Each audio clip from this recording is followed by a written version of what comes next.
अनेक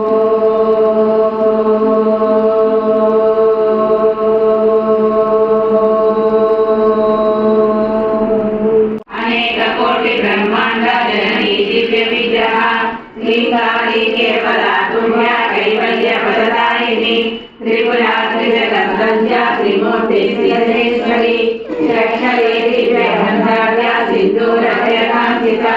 उमा शैलेन्द्र तनया गौरी गन्धर्व सेविता विश्वगर्भा स्वर्णगर्भा वरदा वागरीश्वरी ध्यानगम्या परिच्छेद्या ज्ञानदा ज्ञानविग्रह सर्ववेदान्त संवेद्या सत्यानन्द स्वरूपिणी लोपामुद्राक्षिता लीला क्लुप्त ब्रह्माण्ड मण्डला अदृश्यादृश्य रहिता